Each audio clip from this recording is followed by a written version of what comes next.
Bengals. The only way is the right way, I might say. Nobody doing it better, y'all some lightweights. Malik Wright, up all day and all night, pushing all the buttons up to something till it's alright. He looking at it from all sides and angles, got a stripes on his body like he played for the Bengals. Oh man, there's no one discussing it. They came, they stayed, they either did it or done it. Man, I love it, cause all they ever do is win. So kick back, relax, the team WSN. Thank you guys for tuning in to another episode of the Sit Down Morning Show with Malik Wright. I'm your host, Malik Wright, joined by my co-host as always, Danny Alameda, Jimmy on the ones and twos.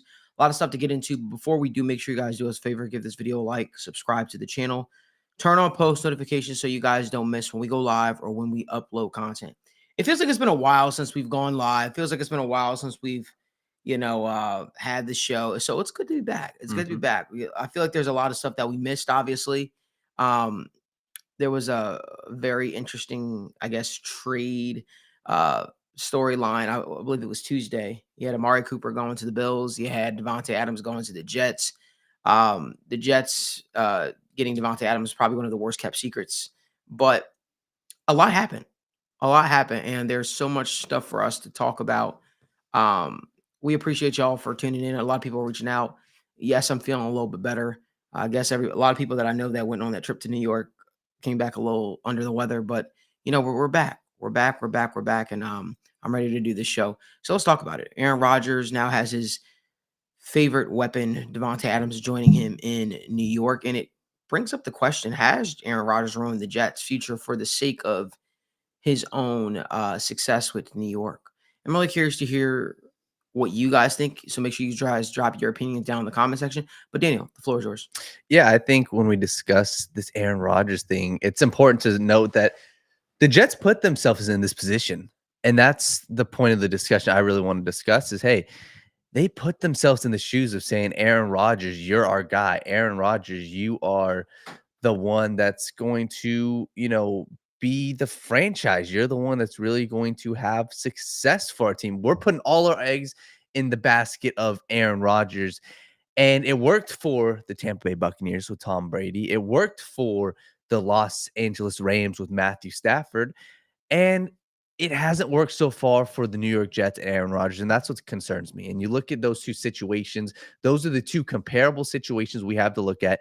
Both teams had elite teams before the trade of a quarterback, and I think that's the biggest question I have with this team is they expect Aaron Rodgers to come in and change everything. And right now with the whole Davante Adams thing, Malik, I think that they're putting themselves in the position that, hey, we're not even going to look towards the future. We are looking towards now. We are looking to win now. And I think this puts their team in a bad position in the future because you have to ask yourself, a guy like Garrett Wilson, the star wide receiver, how does he feel about having Davante Adams there? How is he going to feel about, re-signing with Davante Adams because of this whole situation right now with the Jets? And I don't know how I would feel if I was Garrett Wilson. I don't know how I would feel if I'm the Jets after Aaron Rodgers. And that's why I'm projecting in the future because I'm not too confident this team goes out there and makes serious noise right now. I'm not too confident this team can build and make, a serious push in the next 2 years.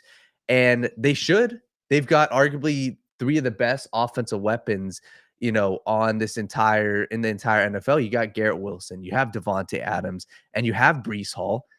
And they've got to do something to make it happen because they put themselves in this position. So if I'm the New York Jets right now, they're going all in. And like I said, the AFC is pretty much wide open right now. There are a lot of different teams. The Buffalo Bills are obviously still in the discussion. You have the Cincinnati Bengals in the discussion. You have the Kansas City Chiefs. So for me, it really is going to be this upcoming schedule for the Jets. Hey, can you guys turn this around? You look at that game on Monday Night Football, I believe, for the Buffalo Bills versus the New York Jets, and it wasn't too hot for the Jets. They were in that game, and they arguably should have won that game. And then this brings me to my next point that I think is something that concerns me. Why the hell is Aaron Rodgers throwing these guys under the bus? I thought that was weird, respectfully. I don't think I've seen a Tom Brady do that. I don't think I've seen other players do that, guys that have won it at the highest of levels. Aaron Rodgers straight up went there on his press conference and blamed Mike Williams. That's exactly what he did. He didn't take the ownership. He said, yes, we sucked.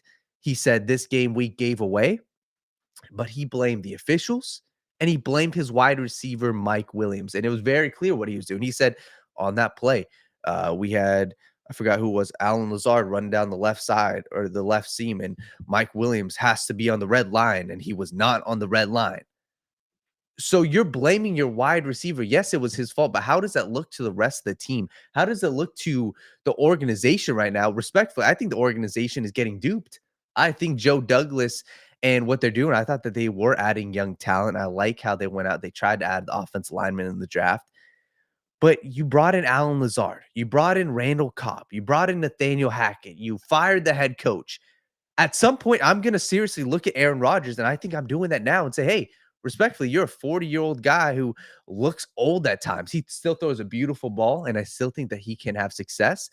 But I'm just concerned with the culture of this team. And that's seriously my biggest question mark. You look at, and once again, I'm bringing the discussion of the Buccaneers and the Rams. The Buccaneers had Bruce Arians. The Rams had Sean McVay. Both teams had great cultures before the star quarterback got there. And the New York Jets did not have that. They had a gritty team. They had a defense that was tough. They had a defense that was one of the best in the league. And it was thought to be Zach Wilson is the problem, not the New York or not Aaron Rodgers. So, Malik, that's what concerns me with this team. Like you said, I am concerned about the culture. I don't like what I've seen from this offense. I don't like what I've seen from this entire situation. And seriously, seeing Aaron Rodgers in that press conference, it really made me think that, hey, Aaron Rodgers still believes he is the best quarterback in the world, and he still believes that he's the guy. But to go out and call out your wide receiver and to blame him, to go out and call out, the officials and to blame even outright, he wasn't outright blaming the head coach. He blames everybody else but himself. And Malik, I'm going to be concerned if this team doesn't have success, who's he going to blame? Is he going to blame on not having a head coach? So I think Davante Adams helps this team. I don't think he solves their issues, though. I think you said a lot there. I think you said a lot there. Some I agree with. Most I agree with. Some I disagree with. I'll start by saying there is no issue with a quarterback holding his receiver accountable. Fair. If you're also holding yourself accountable. In that full press conference, he did kind of talk about, because I did watch it initially when I first saw the first part, I thought he was just throwing him on the bus. He did talk about how he had to play better.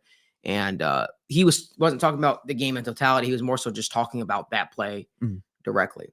That's the style of Aaron Rodgers. And believe it or not, you win a couple MVPs, you win a Super Bowl, you get to sort of say what you want. You know what winning football looks like. And he was pretty much of the belief that the Jets have not been playing winning football when it matters most. That being said, I think that there is a little bit of a situation for the Jets where I feel like they kind of put themselves in a little bit of a hole where they have to sort of oblige their future Hall of Fame quarterback, which is why you go out there and you make a trade for Davante Adams. Now, maybe it was even worse behind the scenes than we initially thought, because what would move the Jets to make a move for Davante Adams right then and there, right after the comments were made about a Mike Williams? You know what I mean? Like, the fact of the matter is, these guys are professionals and they're held to a high standard. I'm never going to fault Aaron Rodgers for holding his guys accountable. But what I do want to get to is I want to talk to what Davante Adams brings to this Jets football team. And if he really brings, is he really going to move the needle for them? Is he really going to take them over the top? I certainly think there's a lot to be learned from for a Garrett Wilson, from a guy like Davante Adams, mainly how Aaron Rodgers' style works and how he sort of operates. But I also think that an addition of a Davante Adams makes the life of a Garrett Wilson so much easier. I think you could see this Jets offense do some really special stuff if they're able to, not be in their own way. I still believe Aaron Rodgers is a very good quarterback in this National Football League. I believe that he throws one of the best deep balls. I believe that they have surrounded him with the weapons to have success for this Jets team. But it's weird, right? Because the Jets moved on from their coach. It's all happening very on the fly, if that makes sense. The new coach, new star receiver, and you're trying to mesh this whole thing together. Luckily, it's still early on in the season. It's crazy. We add another game. We don't realize how long the season actually is.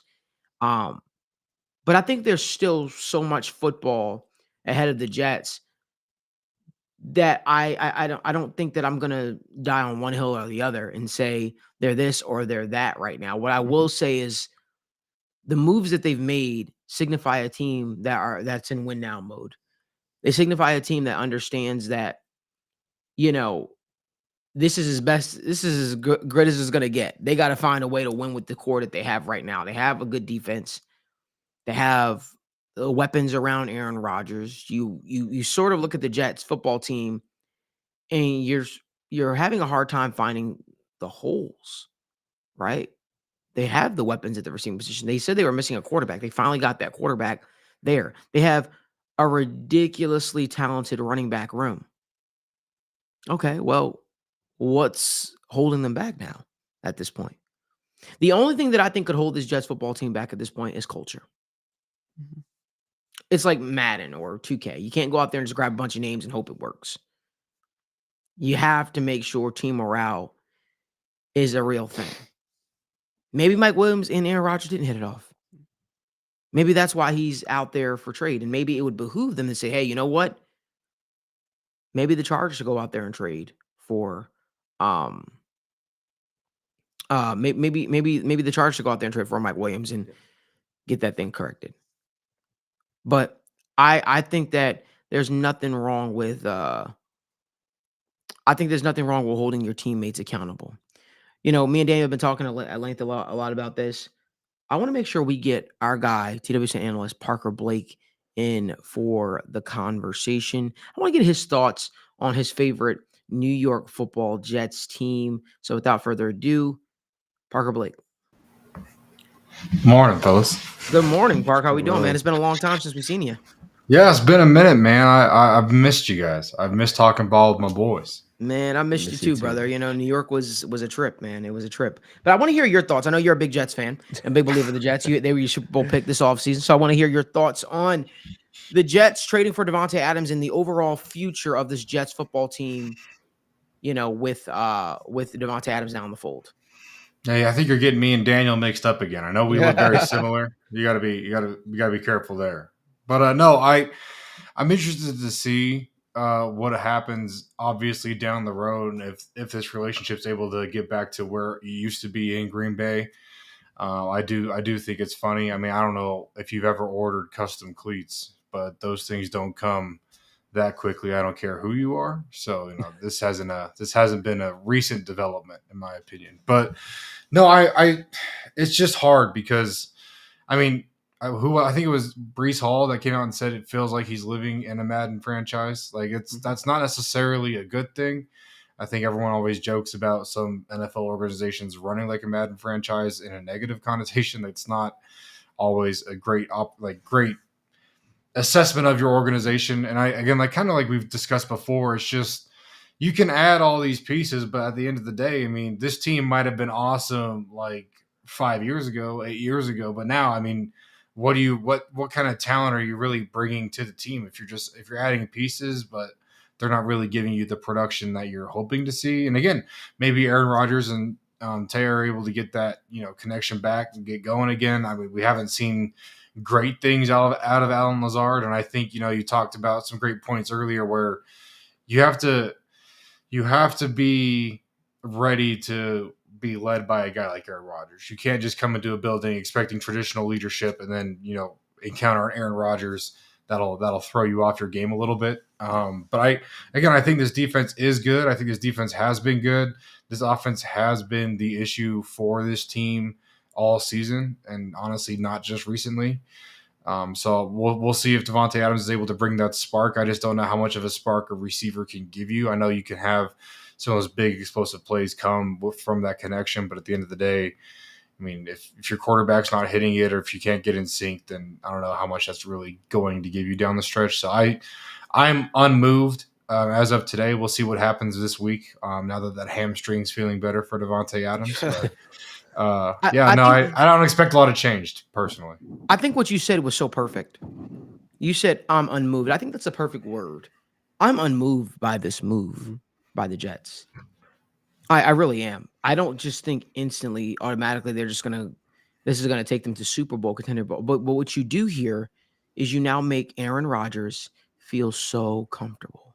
You make Aaron Rodgers feel appreciated. You make Aaron Rodgers feel like the Dan and Shay song one, or not one, it might be a Dan and Shay song, Wanted. You make him feel like you make him feel like everything that he has asked for, you're willing to oblige. And, you know, for me, I just feel like, look, in Green Bay, they weren't able to make it happen, right? They weren't able to make it happen. Aaron Rodgers and Devontae Adams weren't able to make it happen in Green Bay for each other the last couple of years. I just don't know if an older Aaron Rodgers or a brittle Aaron Rodgers, an older Devontae Adams is going to take this Jets team over the top. I know Daniel. I feel like you're a little bit more high on the move for Devontae Adams. No. You're not? Okay, I No. thought you were a little bit. I think for me, I would have been in the past, but what I've seen out of this team, and it just sucks because I think I was definitely buying into the names. And when you read those names, and even when you look at some of the numbers, go look at even the Bills game, right? You look at the numbers and you see how Garrett Wilson is the most targeted wide receiver in the NFL, and you would expect that to correlate. But they're 2-4. Their 2 wins are against the 1-4 Titans and the 1-5 New England Patriots. And I think that's a perfect synopsis of what this team is right now. So Devontae Adams, I think he helps.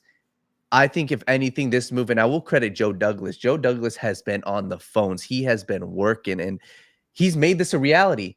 Now, what's the WWE guy? He has to live in his own reality, and I think that's a he just dropped the Bray Wyatt reference. He just dropped the Bray Wyatt for reference. Wow, I did not have that on my bingo card this morning, Parker or Jimmy. I didn't have that on my bingo card. I just think it's the perfect explanation because that's what they have to live with right now. And I think this is the move that makes Aaron Rodgers, you can't question anything now. And I think at this point, if it doesn't work, I don't know what else you have to add. It's not about the head coach now. It's not about the weapons. It's not about the defense. So I'd be curious to see how the rest of the season goes. And they're 2-4 right now, but they don't have the hardest schedule in the world. So for Aaron Rodgers, I'm sure it's, hey, just get in the dance, get in the playoffs, and then we'll see. But I don't know. We'll see about all that. But, from one AFC East team to another AFC East team. But before we do, give this video a like, subscribe to the channel, turn on post notifications so you guys don't miss when we go live or upload content. Let's talk about the Buffalo Bills. The Buffalo Bills went out and they traded for Amari Cooper. So you mean to tell me that the Buffalo Bills don't believe Keon Coleman is their true number 1 wide receiver? Shocker. You mean to tell me Keon Coleman isn't going to be that superstar stud wide receiver? Shocker. It's almost as if you watched and you listened to the show, because I tried to tell everybody Keon Coleman's good. He's fine, but he's not a number 1 wide receiver in the National Football League right now as it stands. Facts. And Bills people, Mookie Hawkins, tried to tell me that, hey, he was a number 1 wide receiver. I said he's a little bit of a faster Auden Tate, a guy that could, run maybe a little bit better routes than Auden Tate. That's what I thought. But this move signifies, hey, we feel like we need to go out there and trade for a player that truly could be a number 1 wide receiver, and we can get the most out of him. So Amari Cooper is now a Buffalo Bill. Let me just say this right now. Amari Cooper has produced everywhere he has went, from the Raiders to the Cowboys to the what's this team he's on right now? He was on the Browns. Yeah. He has produced everywhere that he's went. Am I crazy to say this? I don't love the Buffalo Bills fit. I don't love the Buffalo Bills fit. The reason why is Amari Cooper's game is so predicated on, hey, you know what? I'm going to run this really amazing route, and I'm expecting that ball to be there for me when I'm ready. And Josh Allen's is, hey, you know what? I'm going to hold that ball. I'm going to try to make plays off platform. I don't know, man. I don't love this fit, though. I don't love this fit. I think if you put him in an offense like a Lions offense or something like that, he would be amazing there. I just don't know. And maybe I'm wrong. Maybe I'm reading too much into it. I just feel like Josh Allen, sometimes some of his best plays aren't by design. They're off script throws. And I don't know if that's Amari Cooper's game. Daniel, what's at you? Yeah, I think you're right in that analysis where he may not be the best fit. I just think that we are going to see him have success strictly because of the difference that it was with how bad it was with Deshaun Watson and the Cleveland Browns.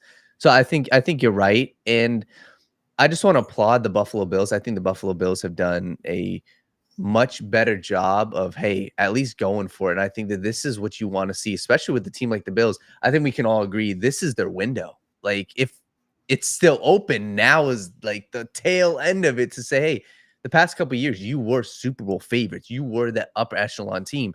This offseason, you went out and offloaded your entire defense.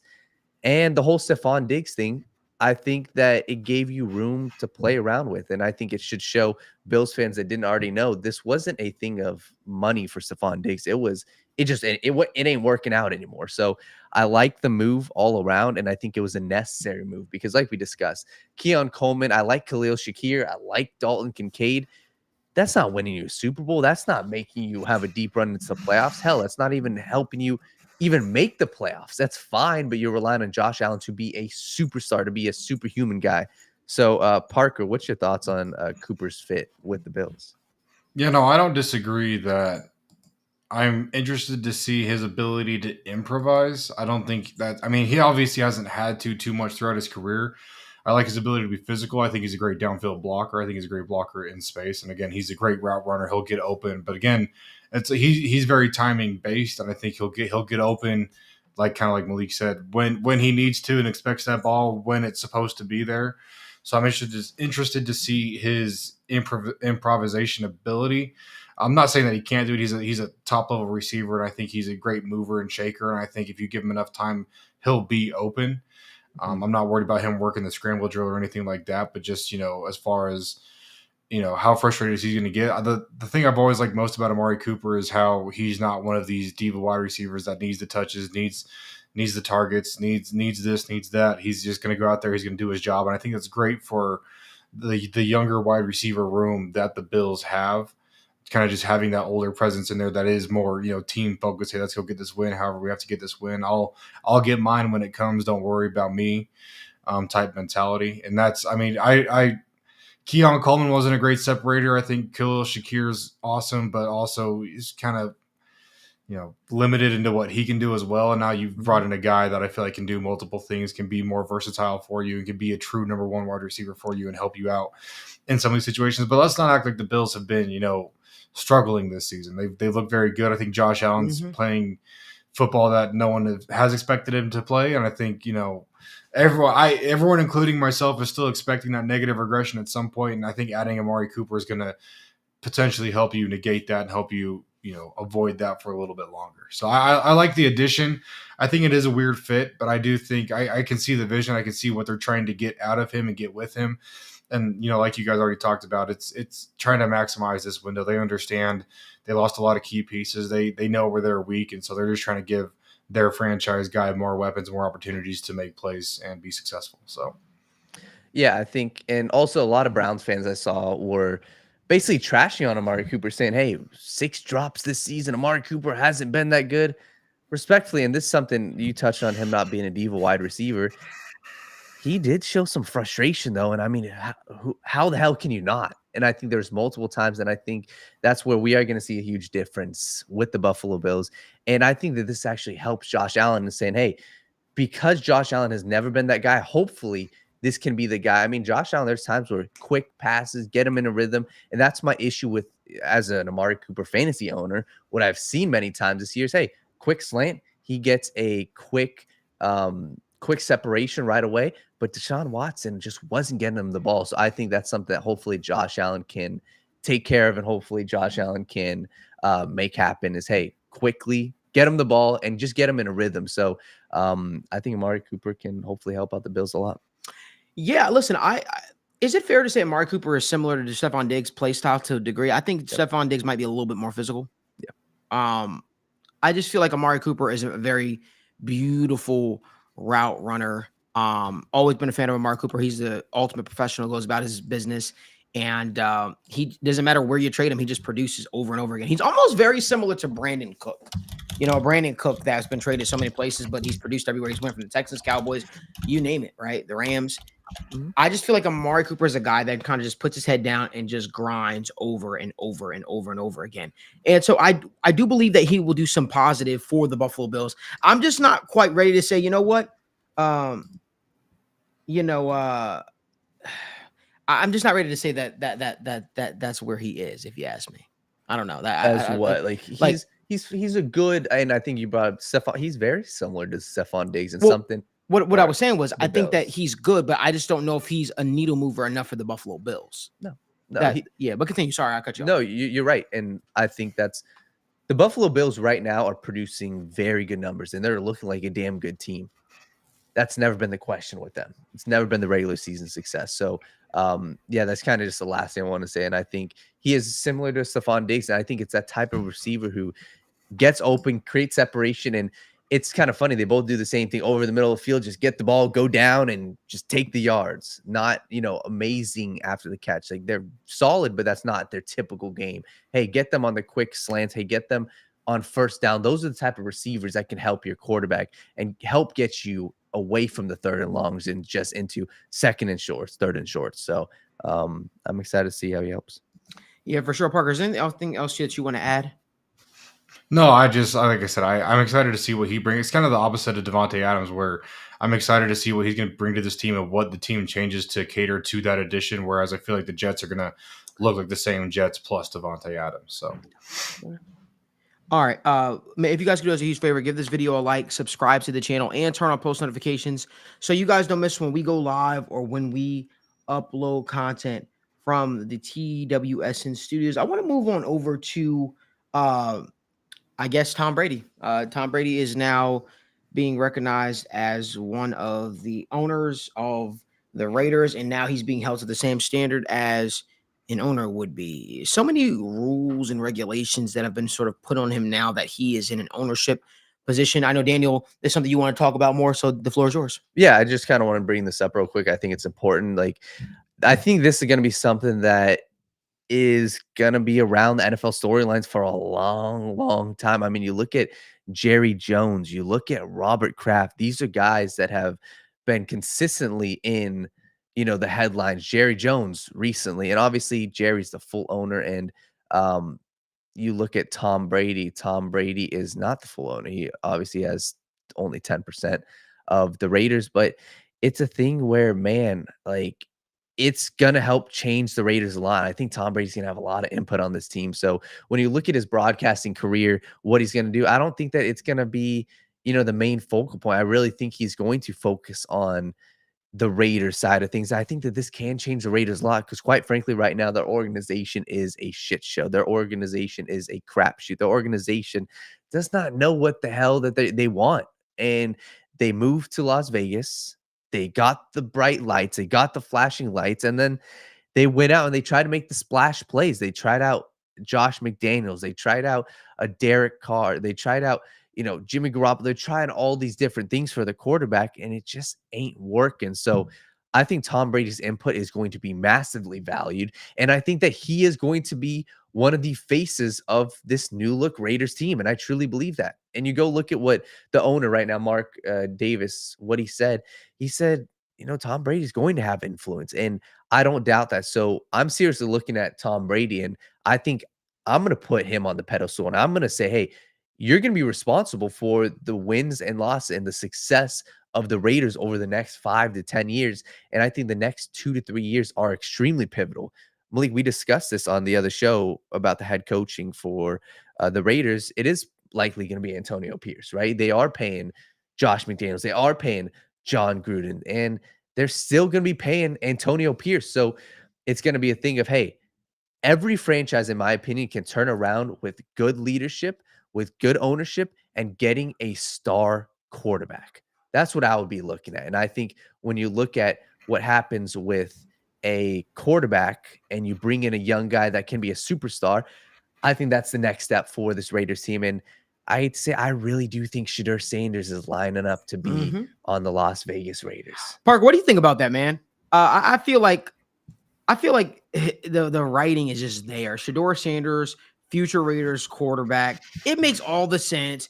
I think his godfather is the GOAT, Tom Brady. I mean, it just makes a lot of sense. I'm kind of annoyed with Daniel. Daniel had to sneak this damn Tom Brady topic in here because, him being a huge Patriots fan growing up, he had to make sure he had to talk about his boy any chance he get because he's no longer playing. Crazy. But what is your thoughts on Shedeur Sanders and not even Shedeur Sanders, the overall outlook, Tom Brady being owner of the Raiders, him having a huge say? Like, for me, why would Mark Davis say that? He's going to have a huge say, wink, wink, and who our future quarterback is. Then you have the video from a week or two ago, Shedeur Sanders of Mark Davis talking to Shedeur Sanders, which was kind of weird. Like, Dion met with the Raiders this offseason. Like, that's weird. Bro, everybody called me crazy. I'm trying to tell y'all, Shedeur Sanders will be a Raider. Deion Sanders will be the Raiders head coach. I'm trying to tell y'all. Shedeur, that's going to happen. You think Deion's going to just let Shedeur go somewhere and not have a huge hand, and how that looks? Deion Sanders will be a Raider. Will be the Raiders head coach. And you know what? I think it puts asses in seats. I think it makes a lot of sense for a lot of reasons. And the relationship you already have there with Tom Brady, the relationship Shedeur already has there with Tom Brady, it makes too much sense. Like, it sucks for Antonio Pierce because here's a guy that thinks that he's getting a real shot to be a head coach in the National Football League. Nah, bro, you're just a placeholder, unfortunately. So they're going to find themselves probably playing how many coaches at this point? But I believe Deion Sanders is a shoo-in for the Raiders head coaching job if Shedeur goes there, 100%. There's no shot, there's no world in which Shedeur goes to the Raiders and Deion just sits back and says, you know what? I'm going to go back into TV. I'm just going to go back into That's not happening. That's not happening. He's going to follow it. People say, well, Deion said he has no interest in coaching in the NFL. It's a little bit different when your son is the quarterback, the franchise quarterback. It makes a lot of sense. And let me tell you right now, I don't know if that is good for him. I don't know if that's good for the Raiders organization, because I feel like that's a complete mumble jumble mess in a lot of ways. Because if you're tied to the Raiders organization, right, and then Deion's the head coach and things get out of whack, you got to move on from Deion. Well, how does Shedeur feel? If Shedeur sucks, how does that all feel? How does that all work? And for me, it's like, it feels like I feel like that's what's going to happen. Appreciate you, Natty Ron. Natty Ron tells me that's a good a good Deion Sanders impersonation. Yeah, man. I'm pretty good with these impersonations every now and again. But no, in all seriousness, though, I look at it and I say, you know what? Deion Sanders to the Raiders makes a lot of sense for a lot of reasons. And I don't know if that's a good thing for the Raiders. It's good for selling tickets, but I don't know if it's good for winning football. I don't know if it's good for winning culture. Parker, what say you?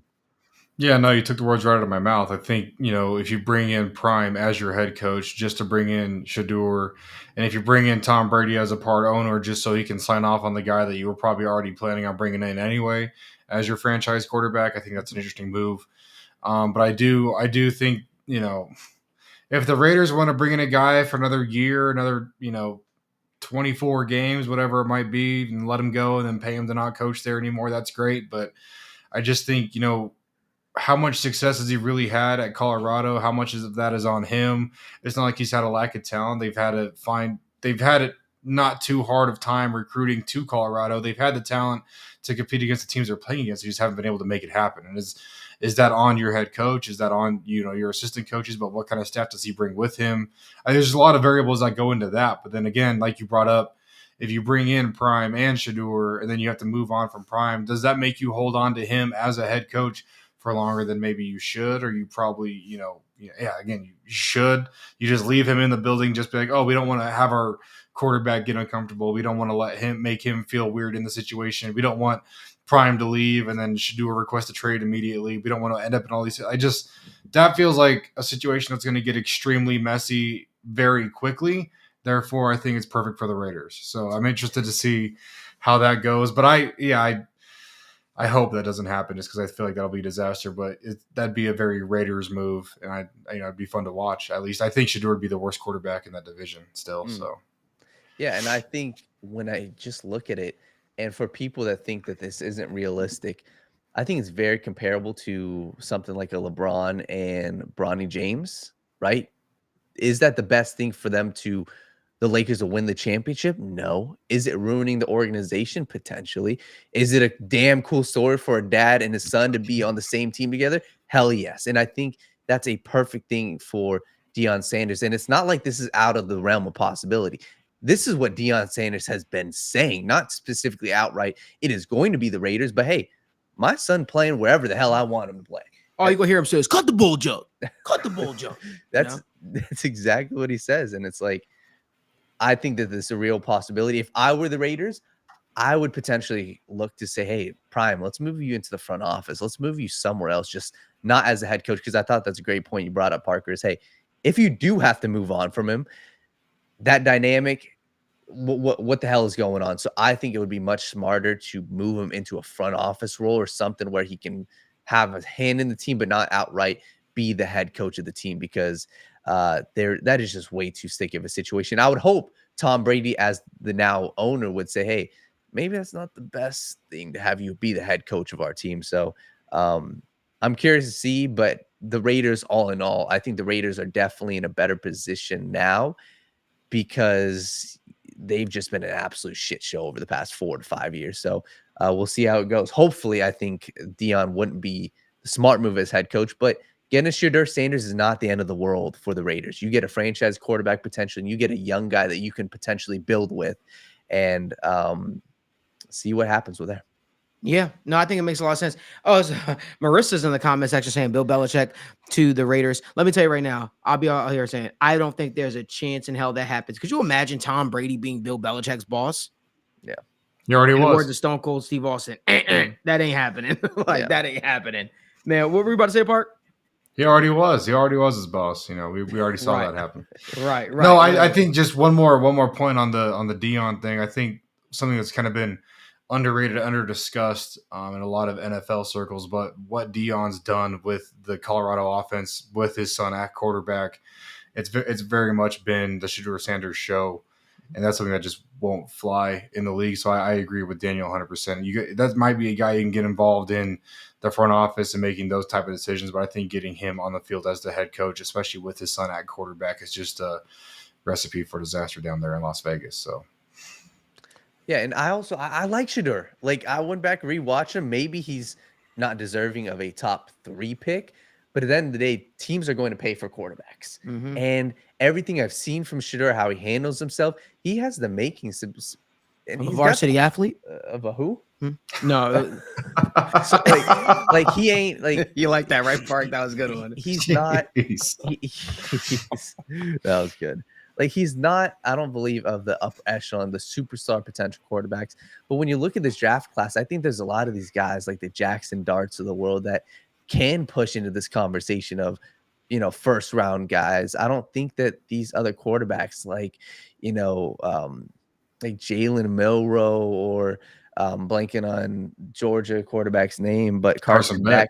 Like, I don't think that those dudes are downright superstar quarterbacks that are franchise-changing quarterbacks. I think these guys are all in the mold of, hey, they can all work. You just have to put them in the right position. Mm-hmm. So I think that the takeaway from this is Shedeur likely looks good in black and silver. So we'll see. Let's jump on over to our Bengals topic, right? But before we do, give this video a like, subscribe to the channel, and turn on post notifications so you guys don't miss when we go live or upload content. We literally have video content coming out on the channel each and every single day. And something I want to add on as well, make sure you guys follow Parker Blake, man, too. Does a great job breaking down the game and what he sees, especially if you're a huge offensive line fan.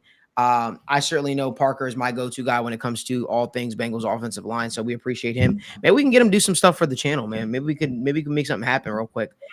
Maybe dissect Amari Mims or something like that. I have no idea, but you know what? Let's move on over to the Bengals talk. Listen, the Bengals just rattled off a victory against the New York Giants. It was not pretty. It was ugly. It was gritty. It was everything that, you know, a football guy, you know, wants to see, if you will.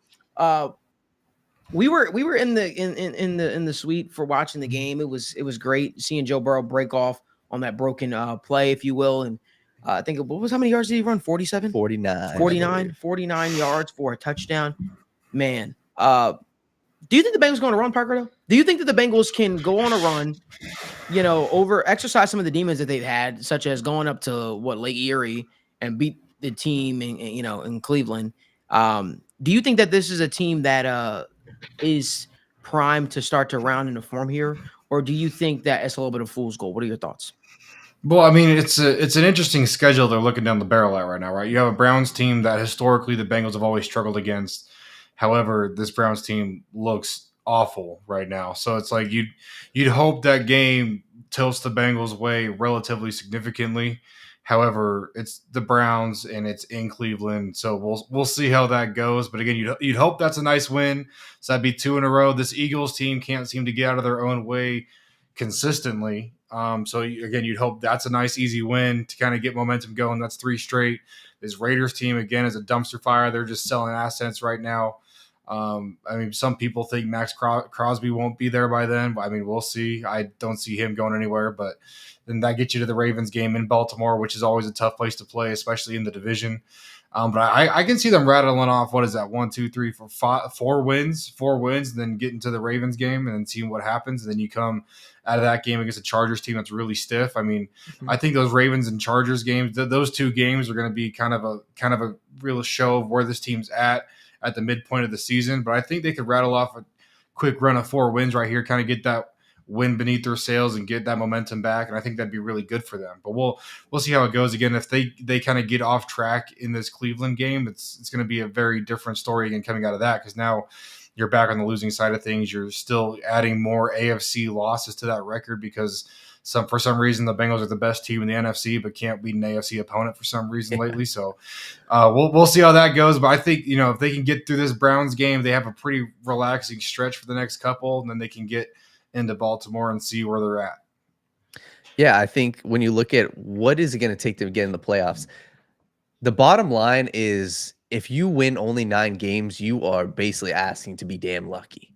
So when I'm projecting this, I'm projecting 10 wins. I think 10 wins is the baseline, whether that's the division, winning the division, or sneaking in as the 7th or 6th seed. 10 wins is my baseline. And in order to get to the 10 wins, you have 1 or 2 paths. You either are damn good in your division. What I mean by damn good, I mean going 4-1 in your next 5, which means either winning that Ravens game on the road or sweeping both the Browns and the Steelers. And these are things that we have not seen from the Cincinnati Bengals team. So they're going to have to do something extraordinary. Either that, or if you don't sweep the Browns and the Steelers and you don't win that Ravens game, you have to go almost undefeated in your non-divisional schedule. And when I look at that, to be honest, Parker, this is something, Malik, this is something that we have seen this team go on runs. So when I look at these teams, Malik, the Broncos, the Titans, the Cowboys, the Chargers, the Raiders, and the Eagles, none of these teams scream superstar teams. None of these teams scream undefeated teams. You're just going to have to be flawless. And that's my concern with this team is, hey, if you are not dominating and if you don't do something extraordinary in the division, if you don't go, my baseline is at worst, you go 3-2 in your division over the next 5. But if you can go 4-1, if you can sweep the Browns, Steelers / win that game on the road against the Ravens, this team is in damn good shape. And that's crazy to say for a team that started 1-4. So that's what I'm looking at. And I thought you did a good job of summarizing this next upcoming stretch. It really is this division. And the Browns, Steelers, both these teams, they're gritty teams. They don't look excellent. Like I said, I think it's simple. Hey, if you go 3-2 in your division, you're going to have to go almost 5-1 or 6-0 in the non-divisional games. So I think this team can go on the run. I think that they have the makings of it. I think that you still have the quarterback there, and there's stuff to be changed around. But the baseline of this team, it's not like you've dealt with a massive injury. It's not like you've dealt with, an offense that has looked shitty all season. And it really is. You've been in every single game this year. They've not gotten blown out. Every single loss that they've had, I believe, has been by 1 score. So, yeah. That I was gonna add on more, but I know if I start going, I'm gonna keep rambling. So, yeah. Yeah. I think that this team has a lot of self-reflecting to do. And I think the biggest thing is trying to figure out what team that they want to be. Is this a team that's predicated on offense? If it's a team that's predicated on offense, you can't have, situations where you only put up 17 points against a porous Giant secondary who's missing one of their best pass rushers. That just can't happen. You got to find a way to put points on the board. And I understand. The Giants are a way tougher team than people give credit to. They're a team that their defense is going to keep them in a lot of games, meaning because their defensive line is ferocious. But for me, I just think that this Bengals passing attack is so vicious that I think that they should have been able to take advantage a little bit more than what they were able to. That being said, I think that if you get past this Browns game and you get to 3-4, you're feeling very good about where you stand right now, because then you have the Eagles coming into town, and that game is going to be tough. Let me just say that right off the bat. That game is going to be tough, but that's a team that seems to be a little bit reeling a little bit too, right? I do believe the Bengals could beat the Eagles. Let me just start by saying that. I believe the Bengals could beat the Eagles, but this Eagles running game, are they going to be able to get it going against the Bengals, right? Do you feel like the pieces that the Bengals are getting back on the defensive line are going to be able to, do you feel like the pieces are, the pieces the Bengals are getting back on the defensive line are going to be able to help out in a positive way? They should. You certainly should feel that way. But I just feel like the Bengals have to not try to push too much. And when I say push too much, I mean, don't try to force something that isn't working, like the running game, for instance. Don't try to force the running game if it ain't working for you. Don't try to force that. Don't try to force feed Zach Moss or Chase Brown. I like both guys to a degree. I think they both have their areas in which they struggle, precisely holding on to the football. But don't try to force that. That's just not who this team is right now. And I understand he broke away, had a big touchdown run at the end of the game, but that was when the game was pretty much in hand at the same time. I just feel like you should trust what you sort of built this offense on. What you built this offense on was playmakers that could stretch the field, playmakers that could literally take a check down play and take it all the way up the field. Trust in that. Trust in that. I just feel like this Bengals team, they change who they are almost each and every single week, and it's kind of hard to sort of like really nail down what they're going to be. Now, if this defense can continue to play the way that they played against the Giants, albeit the Giants were missing Malik Neighbors, then you feel good. You get more guys like Jordan Battle in the fold, you feel good. This defense is really looking like they're starting to put something together. I'd like to see the cornerbacks be less handsy. I'd like to see more from guys like Myles Murphy. I thought I saw some positives from McKinley Jackson. Also saw him get wiped out on a play too. But I saw some positives from McKinley Jackson.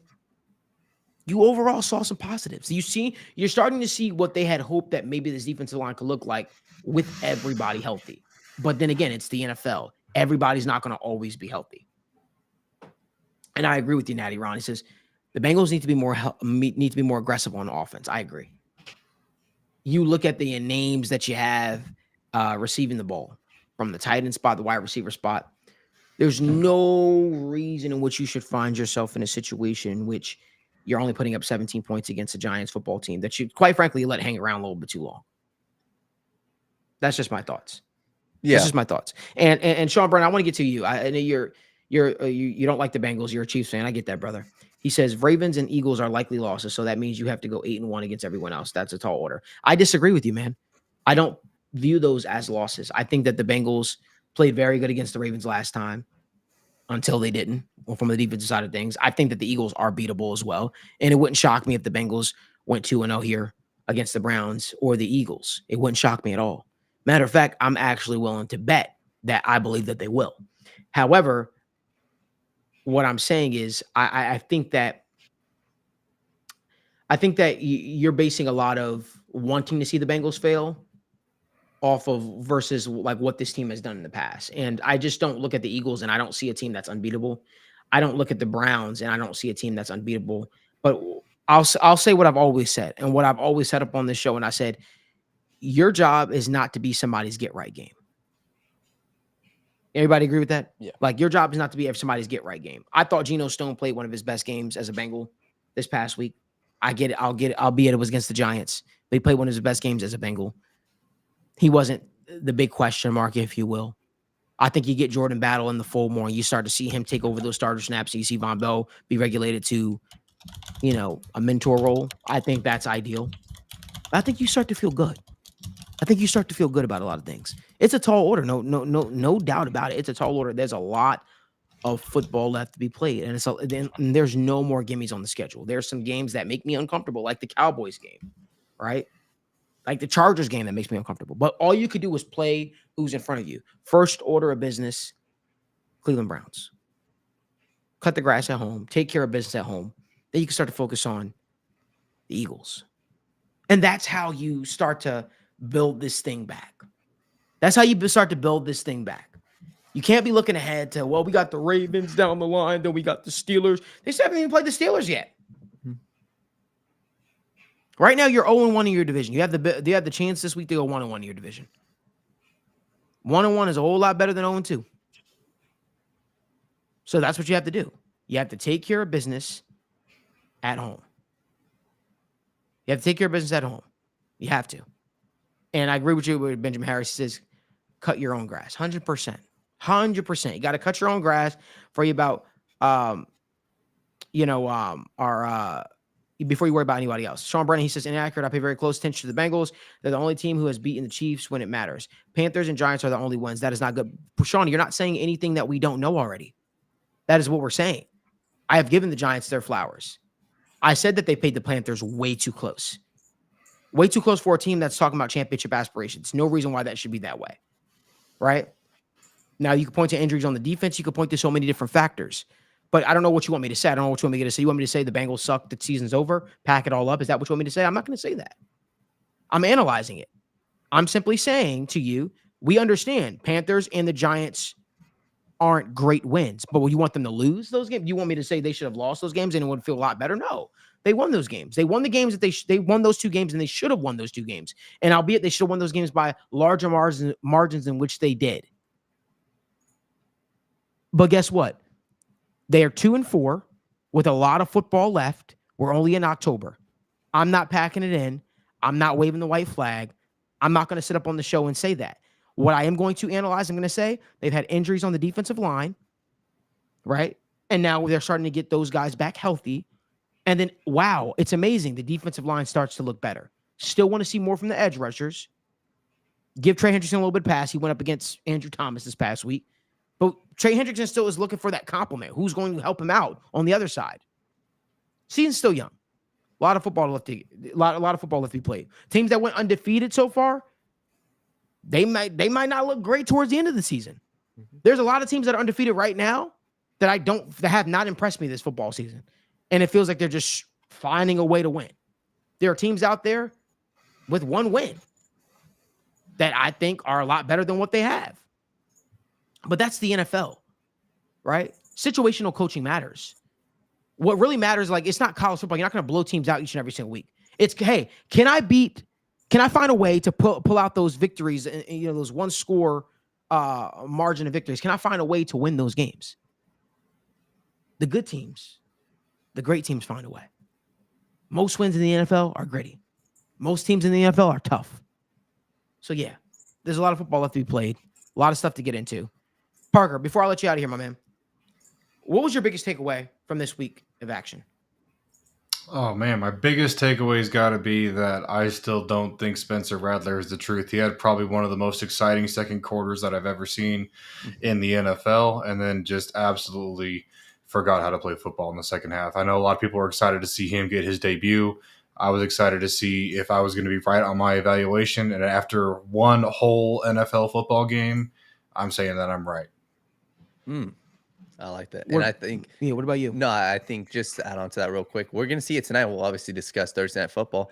I think I hit the nail on the head. It was fun. It was flashy. He's got one hell of an arm.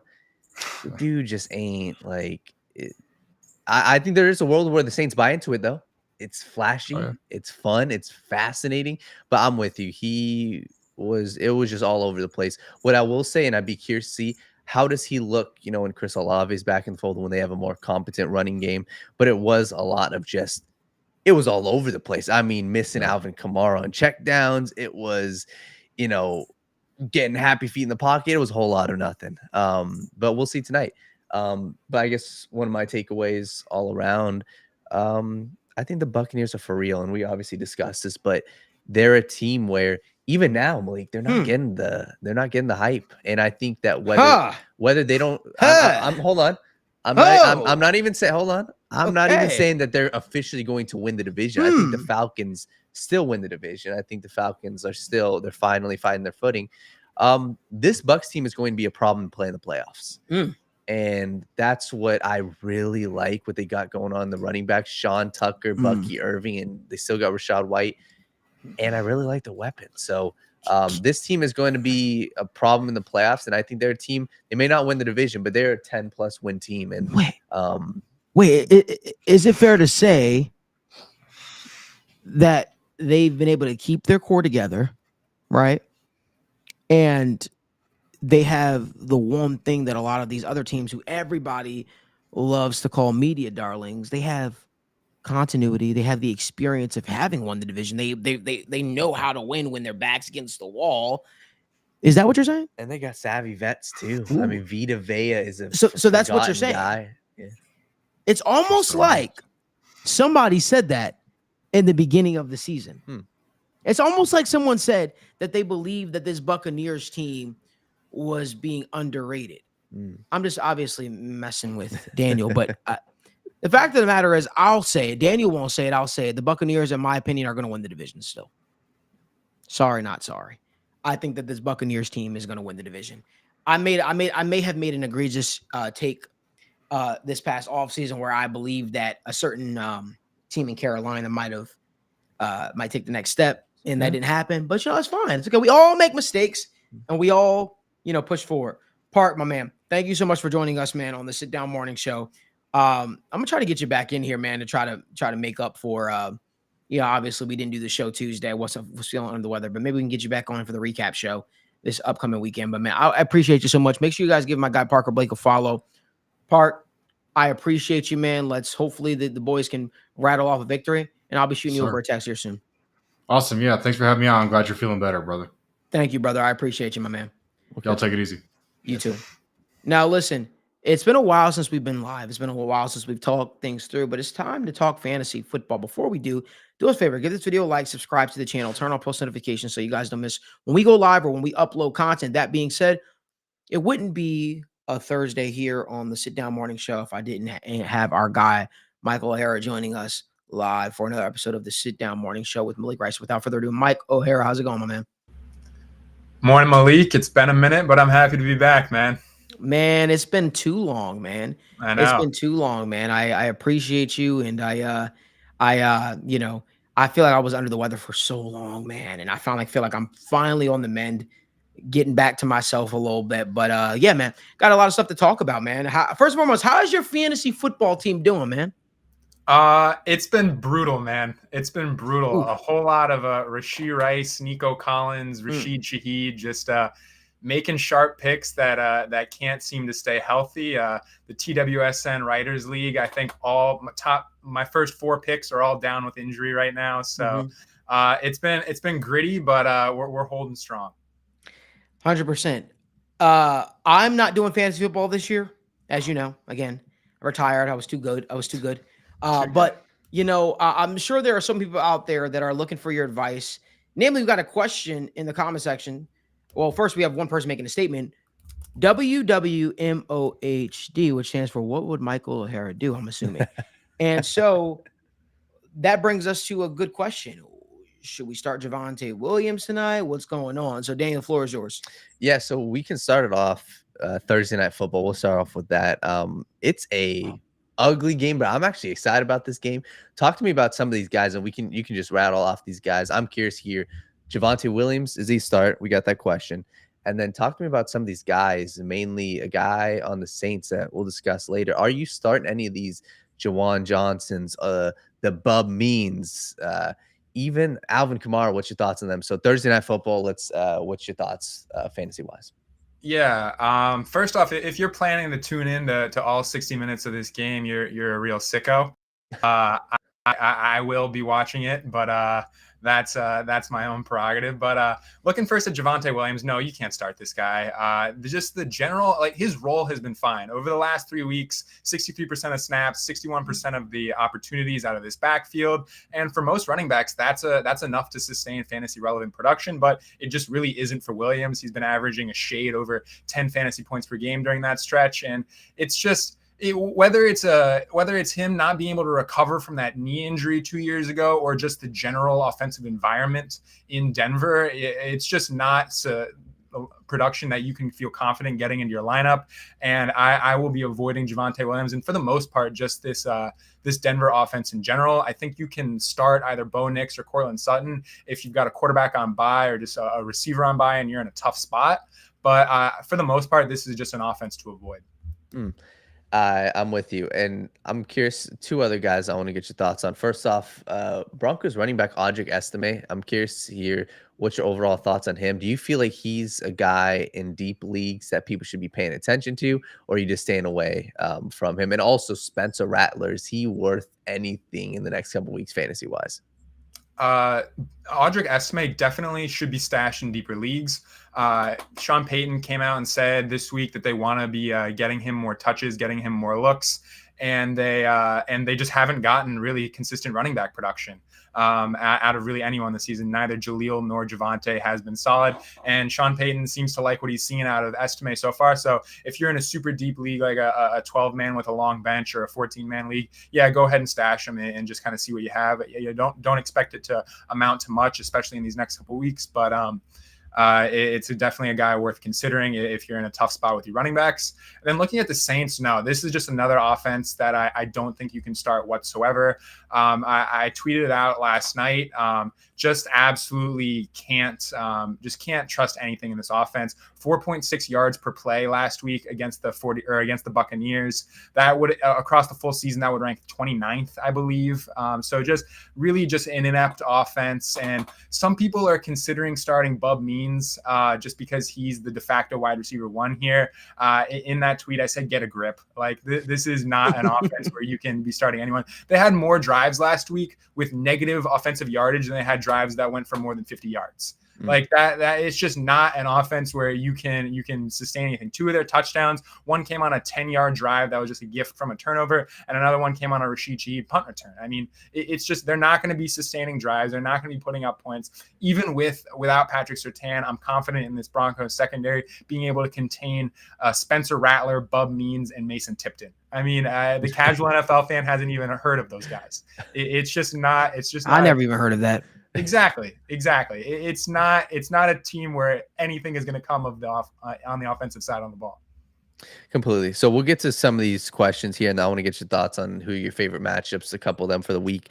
And also make sure if you guys are watching this, we've got our full articles on the TWSN website. You can go down to the description below. We've got our fantasy weekly start sits. We've got, players you need to trade away. Go check out the TWSN website. But some of these questions from Sean Brennan, he said, should I start Juju Smith-Schuster for the Chiefs or Jackson Smith and Jigba in my flex? I'm honestly going Juju Smith-Schuster here. It wasn't last week. Week 5, the Chiefs were on bye in week 6, but week 5 it was a really, really strong role for Juju. It really looks like they're just trying to morph together Smith-Schuster and Travis Kelce to recreate that underneath production that Rashee Rice was really responsible for and really effective with. Smith-Schuster accounted for 20% of the targets last week, led the team in receiving yards with 130. I don't think that you can't be expecting over 100 yards every single week from Juju Smith-Schuster, but a high volume role attached to Patrick Mahomes. We know in these last couple of years, it's just been really a dink and dunk offense. Patrick Mahomes ranks dead last in air yards per attempt. So he's just really not getting the ball downfield. And with that high volume role and just getting those check down and underneath targets, I mean, you can really compile your way to legitimate PPR production. So I think Juju Smith-Schuster is a strong start. And JSN, after a couple of strong weeks, it's been really disappointing. It's like 1.3 yards per route run, just not getting targeted at a super high rate. Tyler Lockett's really catching up to him in terms of total volume. So I'm starting to pump the brakes on Jackson Smith and Jigba, while I do think Juju is an ascending asset. Yeah, completely. And I think that's something that was concerning. But I'm with you. I think Juju's actually, I think he's a wide receiver too the rest of the season. Looking at our guy Logan C, he said Josh Downs or Jordan Addison this week. Who are you starting? I'm going with Jordan Addison. It's just really hard to feel confident in any sort of receiver attached to Anthony Richardson. Richardson completing less than 51% of his passes on the year. He's, I believe it's second to last in just off-target throw rate. So he's not even giving his receivers a chance to catch the ball. So Downs, really, really encouraging start to the year. He's being targeted on over 30% of his routes so far since his return. He's honestly, it's looking like he could legitimately supplant Michael Pittman Jr. in terms of his target earning ability. So he's a really encouraging, just like a slot receiver breakout type of candidate. But anyone attached to Anthony Richardson, it's going to be a wait and see type of scenario. So I'm just not looking to start either Michael Pittman or Josh Downs this week unless I absolutely have to. And Addison is a more than sufficient replacement for Downs. Love it. So I want to get to two final things for you. I want to see who's a matchup that you absolutely hate for a player. And I want you to discuss whether it's a defense that he's going up against or it's a role that a guy has that's diminishing. Who's a guy that you are absolutely fading this week and who's a guy that you are absolutely starting this week? Yeah, so obviously I kind of went into it I went into it with this matchup. I'm just not starting anyone tonight. Okay. But it's to be honest, I haven't done a super deep dive into the matchups just yet. But yeah. I do think that one guy that you can start this week pretty confidently is Brian Thomas Jr. And I know he's like at this point he's kind of solidified himself as of a more consistent starter. But I do like his matchup against the Patriots. But a more fringe, not necessarily fringe guy, but someone who is who wasn't really in starting consideration to open up the year that I do think is a lock, set it and forget it type of starter now is Tank Dell. Tank Dell, really, really encouraging usage last week, accounted for over 20% of the targets and 30% of the air yards. That 30-30 club is really, really, truly elite. And Tank Dell is looking like he could make a push for that without Nico Collins. And I just do think that this is going to be a matchup where the Houston Texans have to rely on CJ Stroud's arm this week. It's against the Green Bay Packers, two really, really potent offenses, a total that's pushing 50 points in Vegas Sportsbook. So I'm really excited for Tank Dell. We saw him connect for his first touchdown, set a season high in targets, set a season high in reception, season high in fantasy points last week. I really do think that it's looking a lot more reminiscent of what we saw last year during his rookie breakout season. So I do think that you can start Tank Dell pretty confidently in your flex this week. And then one guy who I will not be starting anywhere this week is Devin Singletary. He's someone that I do think that it was in starting consideration as an RB2 before his injury. And if he comes back, I refuse to put this guy into my lineup. Tyrone Tracy, clearly the more explosive and effective running back. I mean, Devin Singletary has his place on football teams. He's kind of that do it all, keep coaches happy kind of running back. But when it comes to fantasy football, I just won't be starting Devin Singletary anymore. It's just the only thing propping him up was his role. And I just don't think he has that role anymore. It's going to be far more closer to a committee backfield as opposed to Singletary like he did in weeks past, being more of a bell cow back, playing over 70% of snaps, taking over 65% of the opportunities out of the backfield. So I just don't think he has a place in starting lineups anymore. And we've got two quick questions here from James O'Hara. He said, start Chase Brown against the Browns, or are you sitting Chase Brown? No, I'm starting Chase Brown 100%.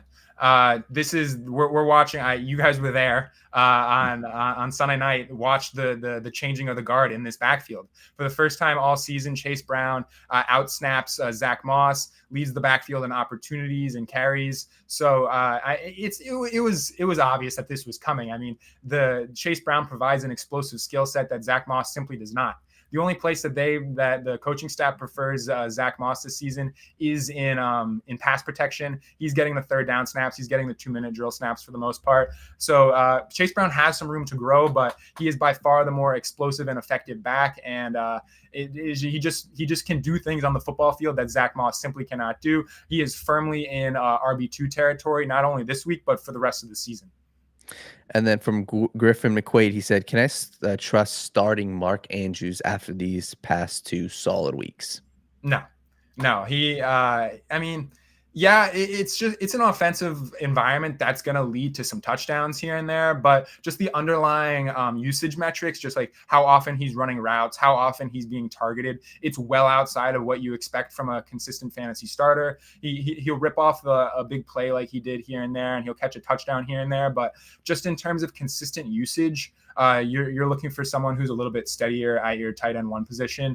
If you're in a pinch, like the dilemma is always, do you chase the ceiling with someone like Andrews? You know he can score, you know he can create big plays, but you can pretty consistently get 8 to 11 points out of someone on the waiver wire, and it just really depends on your team construction and what your team outlook is looking like. If you need to chase the maximum outcome, chase the ceiling outcome, go with Andrews. But if your team can get by with 8 to 10 points every week from your tight end slot, there's better options out there. Absolutely. Listen, Mike, we appreciate you so much for obviously joining us on the show. You'll be back tomorrow for Fantasy Football Fridays, where we got the law firm back here in action. And man, we appreciate you, Mike. I wish you the absolute best. I think you said you have nobody playing tonight. You said, right? I will not have anyone playing tonight. If you have someone in your starting lineup from this game tonight, I'm looking out for you. I've got you in the back of my mind, because that is absolutely brutal. Man, we appreciate you so much. That's Mike O'Hara. Mike, we appreciate you so much for joining us on the Sit Down Morning Show. We'll see you back here tomorrow morning, my man. Hope you enjoy football tonight. Yep. Catch up with you guys tomorrow. Yes, sir, my man. If you guys do us a huge favor, give this video a like, subscribe to the channel, and turn on post notifications so you guys never miss when we go live or when we upload content from the TWSN studios. Moving it over to the UFC really quickly. Ilia Topuria has been in the headlines a little bit. He's been saying a lot of stuff, whether it be going at Conor McGregor or going at it with Max Holloway, the whole 9 yards, and poses the question, is Ilia Topuria cocky? No, I think that he's confident. And I think that, let me just say this. I think us as humans, we get very threatened by people being confident. And I think it's because it's just our natural nature to be just a little bit more reserved. People perceive confidence as cockiness, but no matter what profession you're doing, you have to be sure of yourself. Mm-hmm. If you want to be one of the greats, you have to be sure of yourself. In my profession, I have to be confident in what I'm doing. I can't ever get on this show or talk sports and not be confident in what I'm doing, because who would tune in? Who would watch, right? And never confuse that with cockiness. You feel confident because you feel like you prepared yourself for this moment. So I don't ever get confused when I watch a guy like Ilia Topuria. I don't feel like he's cocky. I feel like this is a guy that's very confident in who he is. He's very confident in the process that took him to this point and where he's at. And I don't think there's anything wrong with that. I don't think there's anything wrong with that. The fact of the matter is, confidence makes people uncomfortable. It does. It's the reason why people don't like Floyd. It's the reason why people don't like LeBron. It's the reason why people don't like so many athletes out there. The reason why people don't like Conor McGregor. People don't like confidence. Like, I think the American, I would say the American way is almost to root for the underdog sometimes. Yeah. Because the underdog is not brash. The underdog is not too cocky. It's the reason why we like people to win, but we don't like dynasties. You think about any other country, they love dynasties. They love sport teams that win championships year after year after year after year. Gives them a sense of pride. We're one of the only countries that sort of turn on our athletes for being confident, for being excited, for being boastful to a degree. But now you earned the right to be that way. Not cocky, but confident. Knowing who you are, knowing what got you to the dance, knowing why you've been so successful. Daniel, what say you? Malik, I'm with you. And this is something I've seen on social media.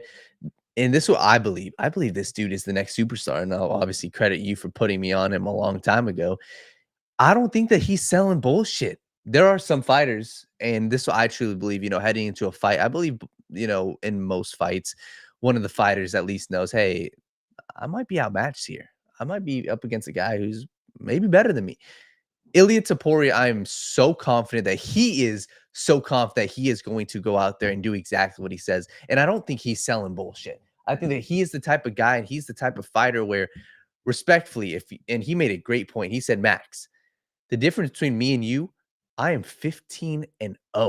I have 0 losses. You've lost 6 times.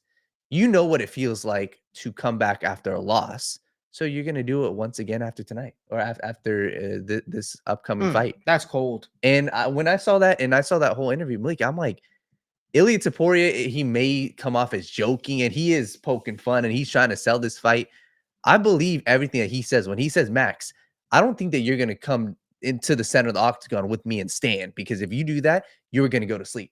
I believe in Ilia's heart, he is going to do that. And he does not give a crap about what Max Holloway has. You have to be a little insane to say, to speak things into existence and then actually go out there and attain those things. A lot of people kind of like don't go out there and they don't say what they want to do or how they're going to do it because they're fearful that if it doesn't go exactly according to plan, that there'll be a laughing stock.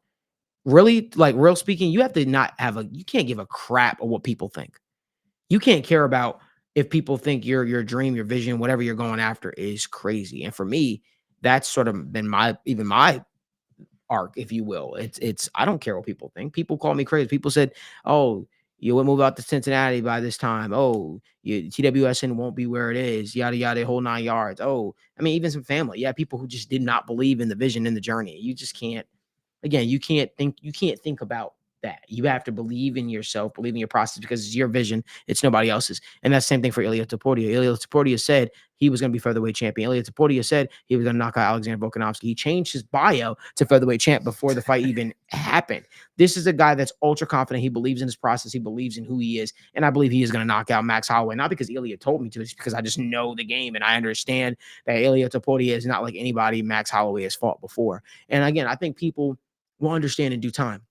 You know, it's funny. Him and Islam Makhachev recently had an interaction. Do you remember what I told you, Daniel, a couple weeks ago, a couple months back at this point? What did I say would happen if Ilia Topuria and Islam Makhachev ever fought before they even had the interaction? Ilia would knock him out. Yes, I believe Ilia Topuria would beat Islam Makhachev. I 100% believe that. And people call me crazy. People don't agree, and it's fine. You don't have to agree. Just like I say, Tom Aspinall would make quick work of John Jones, and people don't believe that as well. Again, these guys, these new breeds of MMA fighters are different. And I believe in guys like Tom Aspinall. I believe in guys like Ilia Topuria. So I don't believe Ilia is too cocky. I think Ilia has just the right amount of confidence. Conor McGregor was somebody who people called cocky. He went out there and starched Jose Aldo in seconds, right? So it's one of those things where everybody's got their own story, or has their own path, has their own journey, man. I'm just excited to see Ilia Topuria's journey come together. If you guys do us a favor, give this video a like and subscribe to the channel. Daniel, let's head on over to our best bets for Thursday Night Football. The floor is yours. Yeah, this is an ugly game. And once again, if you guys want our full best bets, simply go down to the description below. We've got a Patreon or the QR code. Or the QR code. You guys can go simply scan that. And once again, the best way I can say it is super affordable. We've got a group chat and we're winning people a lot of money. So make sure you guys go check that out. And for this game, I've got 4 bets. I'll say 2 of them that I absolutely love. I do like Bub Means for the Saints. And for those of you who don't know who he is a wide receiver. He went to Pitt University. The Saints are without their number 1 wide receiver, Chris Olave. They're without their number 2 wide receiver, Rashid Shaheed. And who's the guy that stepped into that role last week? It was Bub Means. Bub Means had 8 targets, had 5 receptions, and he didn't play the final 2 drives because of a little thumb injury. He's fully healthy. He's good now. And his line is at 30 receiving yards. So 30 receiving yards for me, when I look at a guy like Bub Means, it's super doable. And it doesn't have to be, he doesn't have to be a superstar. He just has to do his job. And the thing with me, I'm going to bet on the new quarterback, Spencer Rattler. Who was the guy that he had a connection with? It was Bub Means, and it was also Alvin Kamara. So how I'm looking at this, I'd also be looking at Alvin Kamara receptions. I think that Kamara is the check down threat. And if there's anything else I like for people who aren't betting player props, give me the under in this game. Shout out to our guy Michael O'Hara was discussing. I'm of the same belief. I don't think we see a lot of points. I think both quarterbacks have their issue. And I would also look at, if you're looking at a side, I think Broncos win. Sean Payton revenge game against his old team, the New Orleans Saints. I think that the Saints team is they've got their issues. They've got, but wouldn't it be the revenge game for the Saints? Because he's left them. Fair. I'm not disagreeing.